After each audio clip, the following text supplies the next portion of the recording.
Hello and welcome to episode number 69 of the Product Biz Podcast. Today we are talking about the 3 hottest tips for selling print-on-demand products on Etsy with special guest Michelle Berry. So this is a little bit of a quick tip Wednesday. It's a short episode and our special guest is going to share a lot of great insights in a short amount of time, so you better listen to this one. She is sharing her 3 biggest tips on getting started with selling print-on-demand products on Etsy, including the best print-on-demand website to use, which actually allows you to customize the branding experience, which is awesome. How to get really unique and scrappy ways to get photos and marketing material of your products to promote them that you might not have thought of, because with print-on-demand, you may not have inventory. So she's sharing some super unique tips on how to get photos and marketing material, and of course, how you can get started with print on demand today. Michelle Berry is a digital artist that specializes in turning her designs into profitable selling products on Etsy using print on demand. She has spent countless hours of researching and going through trial and error, has found success, and is now educating other artists on how they can do just the same. So let's bring her on and let's talk all things print on demand. All right. Well, welcome, Michelle, to the Product Biz Podcast. I'm so excited to have you here today. Yeah, thank you. I'm excited to get to chat. This is going to be such a fun conversation. I know you are an Etsy expert, a print-on-demand expert, so I'm excited to just hear more about your expertise. But before we dive in, share with us a little bit more about you, how you got started with your Etsy shop and print-on-demand. Yeah, sure. So I started at the heat of COVID when all of that kind of went down, and just like everybody else had all this extra time on my hands and needed some new hobbies to do. And so at that time, I was remote teaching. And then I also had my girls at home, and I was just feeling so burnt out from both of those and needed something creative to do for myself. And so my husband had bought me a iPad for Mother's Day that year. And I love lettering and I love drawing and all things creative. And so I downloaded the Procreate app, which is just a digital drawing app that you can just do everything on your own, and it can mimic watercolor and acrylic and sketching and all amazing art app. And I started creating my own designs on this app. And I was like, this is kind of a cute design. I would like to see this on a mug. And it was driving me crazy because I couldn't figure out the process of how to get my design onto a product. Because I'm like, okay, well, I don't have the money to buy these machines to make mugs and shirts and notebooks and all these things at my house. And so that is kind of where I discovered print on demand after a million hours, it feels like, of searching on Google. And I finally found it, and then kind of just dove into all of it. And here we are 3 years later and still loving it. Oh my gosh, I love it. So tell me a little bit more about your Etsy shop and print on demand. So what's your style? What do you sell? How's it been going on Etsy? Bring me up to speed there. Yeah, so my Etsy shop is primarily, I started out with plants because I also went down the rabbit hole of wanting to have a million plants in my house. So I did a lot of drawing of different house plants and little quotes with it because I love to do lettering. And so I kind of did a lot of that. And I mainly sell mugs, shirts, notebooks, ornaments, but I kind of have a hybrid shop. So I have, I'd say 80% print on demand items, and the other 20% are handmade things that I do at my house, but I don't need big machines or anything for. So I have kind of a hybrid. And so that has been working really well for me because I feel like there's certain times of the year that my handmade items will sell really well, and other times where the print on demand ones sell really well. Most of my print on demand products are personalizable. Did I say that right?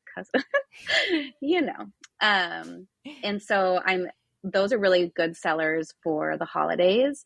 People love getting their grandmother's name or family name on whatever, all these products.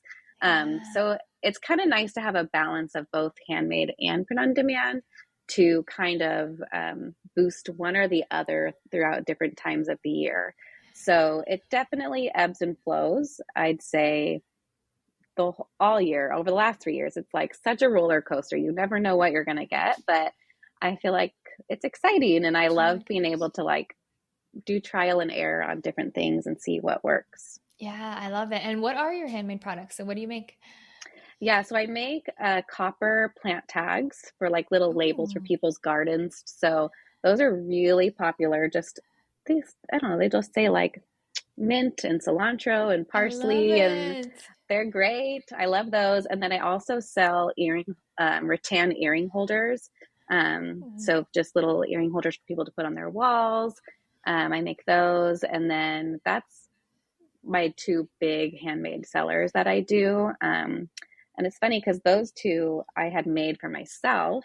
And I was like, other people would probably like these products. And then I just put them up and they became like two of my best sellers. So it really is just like trial and error and see what people Yeah. respond to and then just go from there. I love it. Love it so much. That's so awesome to hear how you have both the print on demand and some handmade products. So awesome. Yeah.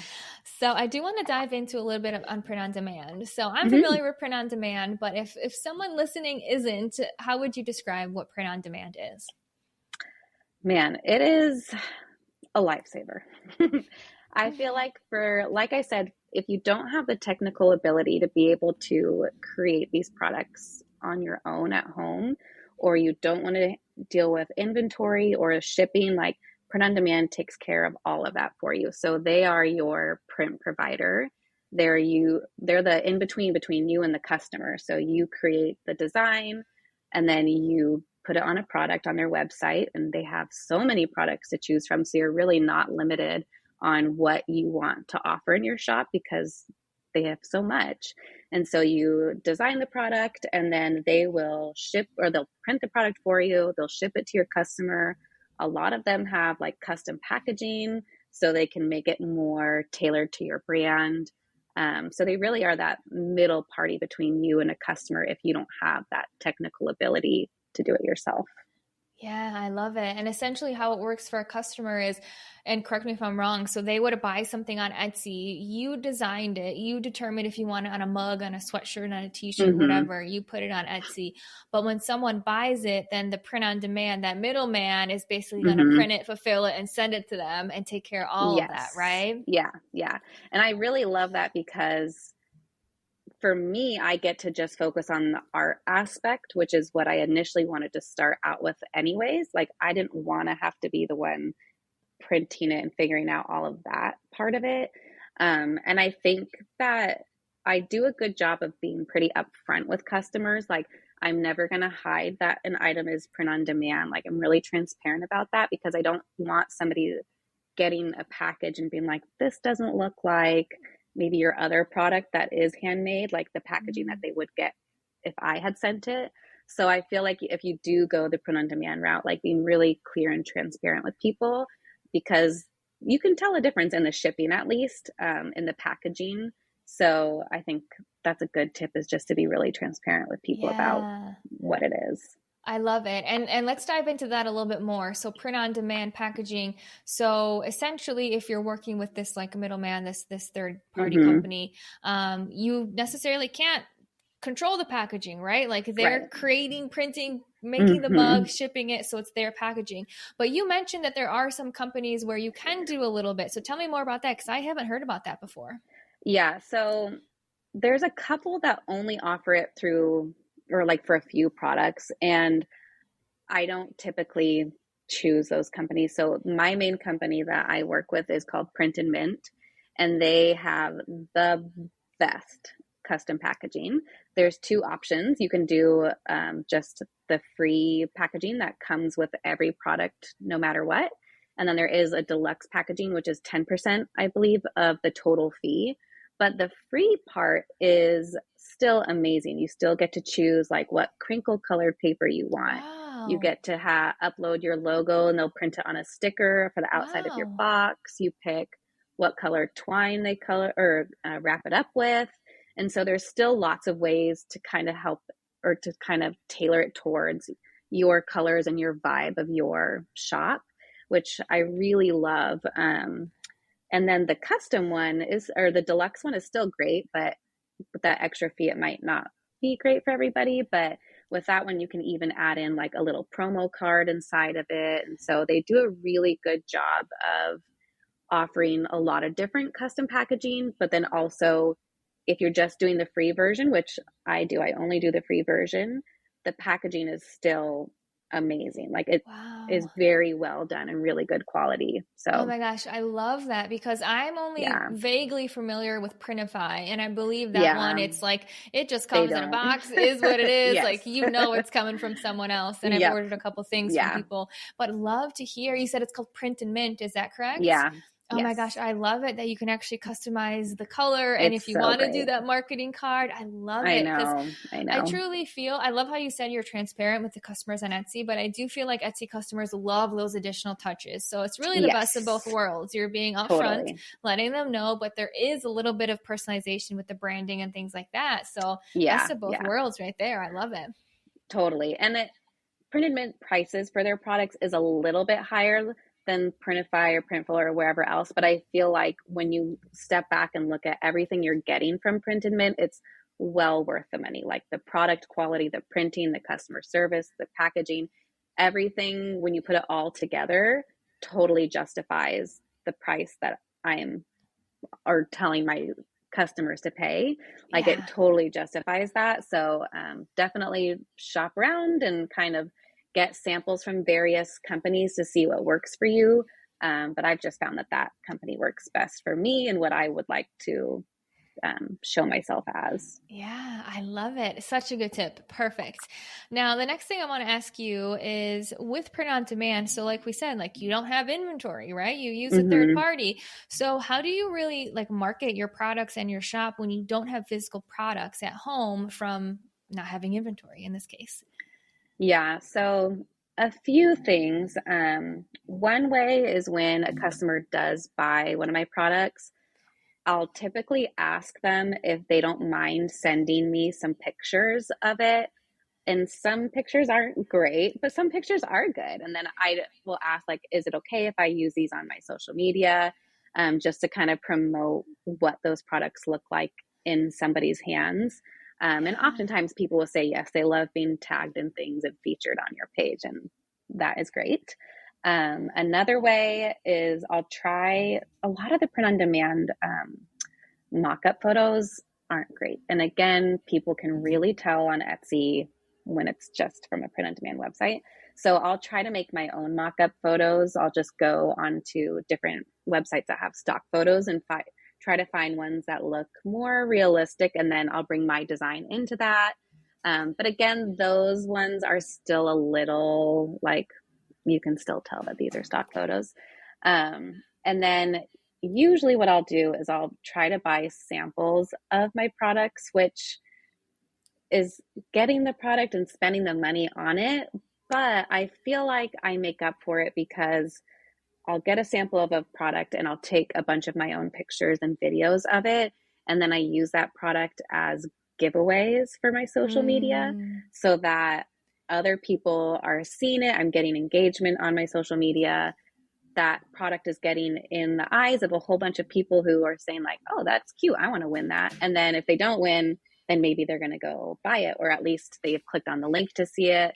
So I feel like those are my main ones is I'm buying my own samples and then I'm asking for people to send in pictures and videos and tagging me in that so that I can kind of repeatedly get that out to my people on social media. yeah, I love it. So simple, but so effective. So tell me more when you say you ask customers to send photos or share photos.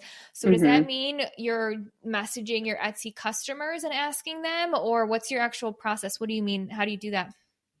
Yeah, so I'll actually message them on Etsy. Typically, so when I get an order, after they've gotten the product, I'll usually send them a message just to say, like, thanks for your order. I hope you got it. If you don't mind, like, leaving a review, it really helps. And usually the people that respond to that message are the ones that I will then ask, like, thank you for leaving the review. Like, if you don't mind, I'd love for you to send me some pictures. So I try to do the people who engage with me and will kind of have a conversation with me because they're more willing, or they're the people that are like, we really love this product, and or my grandma really loved it. And so they are more willing and more excited to share their photos and their videos with me. Yeah. So yeah, I'll usually do it through the Etsy app, unless some people will tag me like on Instagram or TikTok or something of their videos, which is even better. Like that's gold. Yeah. Um, so it's a little bit, I mean, it's hard to like reach out and have to ask people. Um, but at the end of the day, like if they say no, they say no, and I'll just move on to the Yeah. next one, and well, that's okay. Exactly. I love that. And there's something that I do too, which is similar but a little bit different. I actually, like, after someone gets an order, I message them on Etsy, but I ask them for a review. So I check in and I say how things are Hmm. going, ask for a review. And maybe that's what you said. My brain is kind of fried. I think that's actually what you said. But what I'm thinking is, in addition, Uh-huh. what we could do is, when you're asking for that review, because what I do, here's the difference. I'm like, I know I do something different, but now I'm just repeating what she says. What I do when I reach out for a review is I say, I'll give you a coupon if you leave a review. So what I'm Mm, thinking with what you said is, maybe it's like, hey, thank you so much, just checking in. How is your order? Is everything as expected? I'd appreciate it so much if you leave a review. I'll give you a 20% off coupon afterwards. And now you hmm. can take it one step further and say, I'd appreciate it so much if you leave me a review. I'd give you a 20% coupon afterwards. Or if you're able to leave a photo with your review, I'll send you a Hmm. 30% off coupon. So Yeah, then it's yeah. like that little bit of a carrot. And then if they leave a photo with the review on Etsy, cool, it's helping you Hmm. there. Now you can put it Totally. on social media. Now you can put it on your Etsy photos if it's good enough to put up there. Yeah. So Yeah. adding it in that way too. Super cool. But love Yeah, love that's to a hear great that. idea. Yeah, and I'm a big fan of messaging customers on Etsy. I know some Hmm. people are like, not fans of it, but I'm like, these people Just love go for supporting it. small businesses. They Yeah, and you're do. gonna you're gonna get so much great feedback. So I'm excited to Totally. hear that you do that too. Okay, Yeah, cool. The yeah. other question I wanted to ask you, because you said there are some stock photo websites. That was one of your Hmm. three ways of getting photos. So do you have any ones that you love, or any mix of websites that you go to create stock photos of your print on demand products? Yeah, I mean, the main one I use is Unsplash. That's pretty much the one I use all the Cool. time. There's been a couple others, but I feel like they make the downloading process so tedious that I just don't use them. But Unsplash is super easy. Just find the one you like, click download, and you're done. Cool. And then usually you can bring it either into Canva, or I bring it into Procreate, which makes it really easy just to drag your design onto it. And then you can kind of fix it up however you need to. So there's a ton out there, Perfect. but you just kind of see what, yeah, works for you. Yeah, I love it. It's always good to have recommendations of what other people use, Totally. because, like you said, there are a ton. So narrowed it down, like, cool, Yes. you got a rec right here of what's a good one. Yep. Awesome. So tell me a little bit more. If someone's listening and they're like, cool, this print on demand, like, this sounds awesome. This sounds fun. How can they get started? What do you recommend? Well, can I plug my Of course. my own thing? Absolutely. Okay, I will say there are so many resources out there, so much out there. And 3 years ago, when I was looking into it, like I said, spent so much time trying to filter through all of those resources and figure it out. And that is totally an option to go Google, look in Google print on demand, and just go down that rabbit hole and figure it all out. I did make a course called Procreate to Product, and it really is taking all of those hours of research that I did and putting it just into one thing. It's very focused. So if you're not wanting to do print on demand onto Etsy, then it's not going to be the right course for you. But really, it's just for any digital artist, for Canva, Procreate, Illustrator, any kind of digital art, taking that art, learning how to put it onto a print on demand product, how to list it onto Etsy, how to go through that entire process from beginning to end, because it is a lot at the beginning to figure out how to do the whole thing. And so, um, obviously, I'm going to plug that away because I think it's great. Yes. But I mean, there's so many great print on demand YouTube channels and Instagram and websites that you can do. And even if you just go to printedmint.com and you just start looking at their different resources and their products, like you can figure it out on your own. It'll just take some time and some trial and error, figuring out what companies you want to work with. Um, like we were saying, there's a lot of other print on demand companies that you could work with and that you might enjoy more than mine.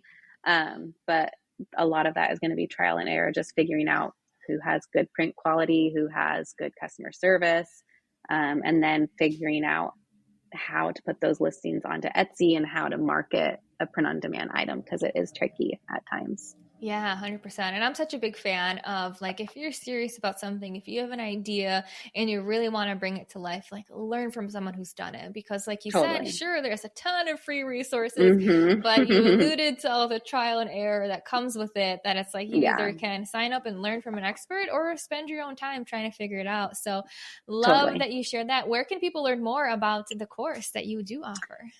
Yeah, so my website is fiddlesandfern.com. Cool. And up at the top, there'll just be a link that says courses. I have another course too. It's a free course that's the top 10 print on demand companies. And it kind of goes through the pros and cons of each one. So if you would like to see more of an overview of a bunch of different companies and see like what their specialties are in terms of what products they offer and such, then that's a good course also to start with, is just to kind of get your feet wet and figure out like what companies there are. That's a good one too. That's both on there. Cool. Yeah. And I'll make sure to link that in the show notes as well. So one final question that I want to ask you, because I love how we talked about Procreate. We talked about print on demand. We talked about these different options for stock photos, these different tools. Now that's all with getting, started and getting set up. Do you have any tips on Etsy that have been like game changer for you to get your products actually found on Etsy or to help generate sales? Any advice you would give to the person listening who's on Etsy and like, what can I do to elevate this even further? What would you say? Yeah, I think spending some good time on your Etsy listings and the SEO for those.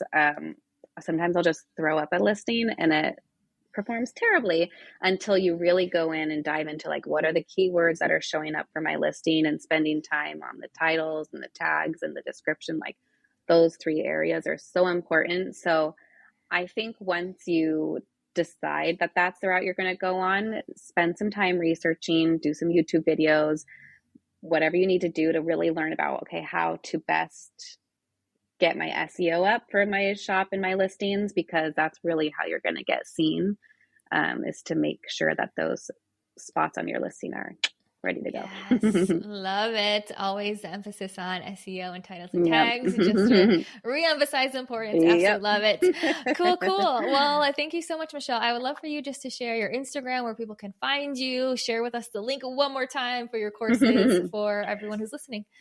Yeah, so everything is just at Fiddles and Fern. Fiddles like the fiddle leaf fig plant, and then fern like a fern plant too. Yeah. So that's my website, Instagram, Facebook, everything is at Fiddles and Fern. Awesome. Well, thank you so much, Michelle, for sharing your expertise, your story, of course. your tips on print on demand. And it's been a pleasure having you a guest on the Product Biz Podcast. Yeah, thank you so much for having me.